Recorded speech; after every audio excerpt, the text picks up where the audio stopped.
Welcome to the Bearded VSTROM maintenance channel. Today we're going to tense the chain. As an experienced eye can see, it's rather necessary. What are you going to need? Just a normal screwdriver. I'll show you later where you're going to use that. Some Allen wrenches. Didn't acquire the right size yet, but it's in there. Tape measure or measuring stick, whatever. 22 wrench and a 24 wrench or socket. I like to prefer the socket so I can tighten or unscrew it easily, and the rag for some random cleaning. My chain is already pretty clean, so I'm not going to clean it to check for deformities or whatever. So yeah, if your chain is a little bit mushy, then clean it before so you can see cracks or whatever. Okay, the next part is measuring your chain slack. Well, as you can see, mine is standing at with the top of the chain at half of 8.5 centimeters. And what you just do is you push it up and see what the slack is, the difference between the top of your chain here and the top of your chain there. Yeah, mine has some slack, yeah, because I shouldn't have more than 2.5 centimeters slack, and this is around 7.5, so that's way too much. Your chain stretches at different points in different ways, so you should roll your chain around, check again, roll around, check again, and as you can see, there's not that much difference, but there is some difference. You should find the spot in the chain with the least amount of difference, and then you can adjust your chain from there. So I have that now. Now go on with adjusting.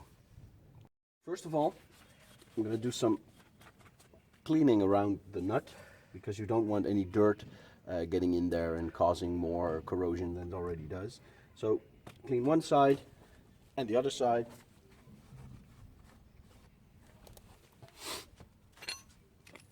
For the Suzuki VSTROM 650, you need a 22 for the left side nut, and you need a 24 for the other side.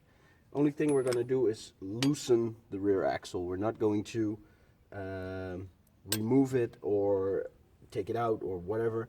Just loosen it so everything can move freely back and forth.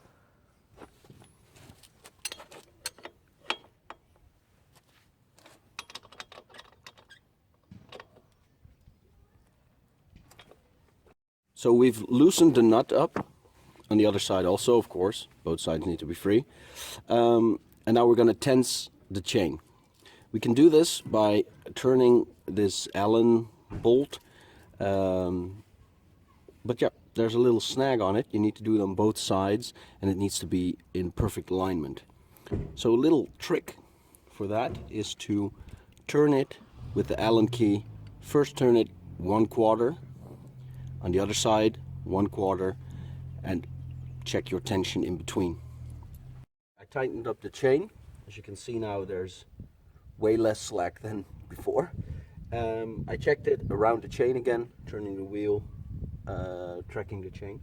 What I'm going to do now is lock the bolts again. But to have such an accurate reading as possible, you want to have the chain as tight as possible so nothing up here can move back and forth. Easy trick, put in a Phillips head screwdriver. It doesn't have to be a Phillips head screwdriver, but this one has the right thickness. Put it in.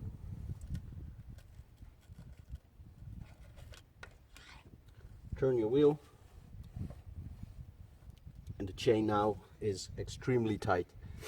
This makes it easier to lock the bolts and to make a correct measurement from axle to swing arm axle, to make sure the wheel is in alignment and the chain doesn't run around the corner. Because if it runs around the corner, you have a lot of chance that it can break or wear after just 1,000 kilometers, and it could run off the sprockets when you're driving on the highway, and that's something you definitely want to avoid. Okay. I've tightened the chain, like I told you. I've measured from axle to axle, but that's not all your references you have. Most bikes come with this marking system, and as you can see, I hope you can see it, mine is exactly on the third stripe from the back, counting to the forward. That means that I didn't really have to measure from axle to axle, but I always like to do that to make sure that the measurement is correct. Both were 60.7 centimeters, and that allows me to verify and check and ride with a conscience that my chain is going straight where it has to go. While you're tightening the bolts again, make sure you use the right torque for the bolts. It's all listed in your service manual, I hope. You just leave the screwdriver in. You can also put a Allen wrench in there or anything with the correct diameter. Yep, so let's tighten it up. So that's about it. I tightened everything up again, the correct tension. I checked my chain again on all different spots how the slack is. I checked the alignment of the wheel by measuring from the center of the swing arm bolt to the center of the axle bolt. Left and right were exactly the same. I checked my measurements on the swing arm, exactly the same. Yeah, so I hope you enjoyed it and there was some information in there for you. Share in the comments how you do this kind of maintenance, and hope to see you on the road soon.